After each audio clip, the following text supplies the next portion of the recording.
This is the study guide for Algebra A, Test 4 of Quarter 3.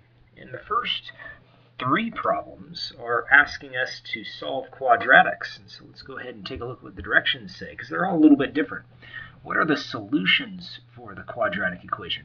Remember, solutions are just x-intercepts. That's what we're trying to find here. So when you see that word solutions and you're dealing with a quadratic, we're looking for those x-intercepts. And we'll see a few other ways to specify how to come up with that x-intercepts using different phrases. And so what I would do on these problems, and on all of the first three problems, is factor. And that's what we'll end up doing with this first one here. So let's take a look at what to do when we factor. Well, first of all, we need to set it equal to 0 if we're going to factor. So I'm going to end up adding this 15 to all sides, leaving me with this x squared plus 8x plus 15 equals 0. So whenever you've got a quadratic and they're asking you to solve or find the roots, basically x-intercepts, I would use factoring unless they specify a certain method.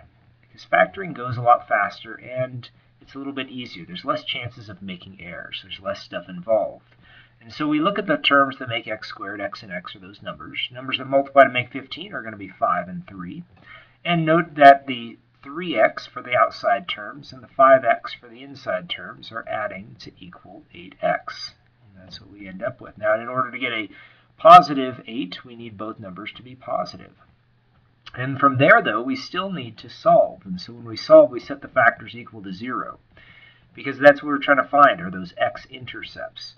And so when we set x, find the values that make this 0, when we multiply that value by 0, we end up getting 0. So when we do this, we do an opposite operation. So that's why you always see the opposite sign when you look at the factored form. So we have negative 5 for one of them. Over here, I subtract the 3, and I get x equals negative 3. So those are the two answers, negative 5 and negative 3.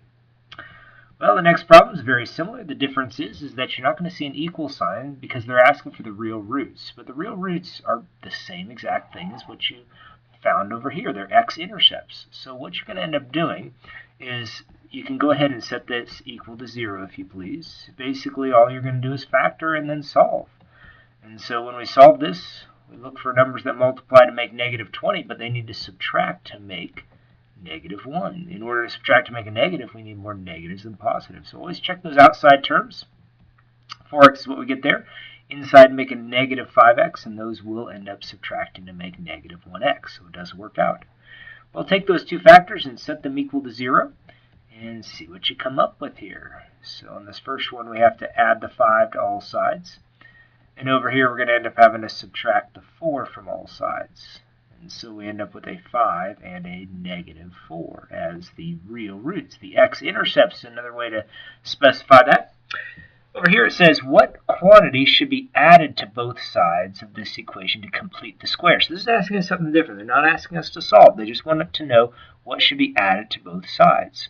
So what you're doing is you're thinking of what two numbers add to make 12, but they have to be the same. Well, to find that out, you're just going to multiply by half or divide by 2. And that gives you 6. And so you know what the factored form is. It's going to end up being an x plus 6 and an x plus 6. Because those numbers, see the 6x and the 6x will add to make the 12x. That's what we want. And we already know x and x make x squared, so we just need to figure out what it is that we're adding to both sides. We'll just multiply these two numbers right here, the 6 and the 6, and that ends up making 36. So basically, you just take your 6 that we got here and square it, and that gives us 36. And that's what we're adding to both sides of this equation. So your answer is just the number 36 in this case here. Clean that up just a bit. So we'll move on to the next one. And it is going to ask us a specific method to use to solve. So it's asking us to solve by completing the square. So find the solutions for the quadratic equation, but we have to complete the square to solve. And so we're going to use that same process that we just did on number 3. We're going to find the two numbers that add to make 10. They have to be the same. So we're going to take 10 and cut it in half, and that gives us 5. And so right away we know what the factored form is. It's going to be an x plus 5, quantity being squared. And so what we need to do is figure out what it is when we multiply the 5 and the 5 together, and that will give us what we end up having to add to both sides. So I'm going to take that 5 and square it, That gives me 25, and so it's 25 that I'm adding to both sides of this quadratic. And so we go ahead and factor this. Well, it's already factored right here, x plus 5 quantity squared, but it equals 26. And so from this point, we're going to take the square root, and that'll cancel out the squared symbol, leaving us just with this x plus 5, and it equals plus or minus the square root of 26. If you can take the square root, go ahead and do so. Now, in your problem that you're going to see, you won't be able to. It'll be just like this. And so what you'll do from here is just subtract the 5 from all sides, and you'll have your answer. And so we go ahead and we're left with x equals negative 5 plus or minus the square root of 26. Well, taking a look at the next one, it's asking us to use another method to solve for these x-intercepts. So we're using this quadratic formula. Remember, the quadratic formula goes this way. Negative b plus or minus the square root of b squared minus 4ac all over 2a. So that's the formula we're using. So it's the opposite of b. Make sure it's set equal to 0, which it is here.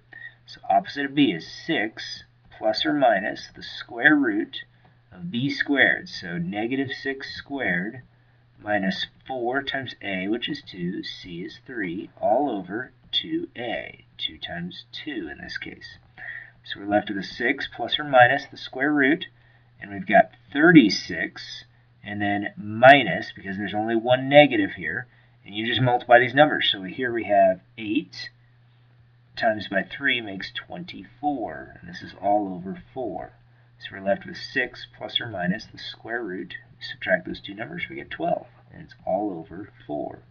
And we're just going to leave the answer like this, and that'll be it. So we can't take the square root of 12, so we're going to just leave it in the exact form.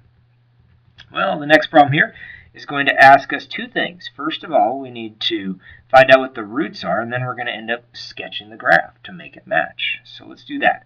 We're going to set y equal to 0 to find out what those x-intercepts are, and we're going to take each of these expressions here and set them equal to 0. So I've set the first one equal to 0 here, x plus 4 equals 0, and I'm going to go ahead and set the 2x minus 1 equal to 0. And so when I do this, I need to subtract the 4 from all sides. So I'm left with then x equals negative 4. That's one of them.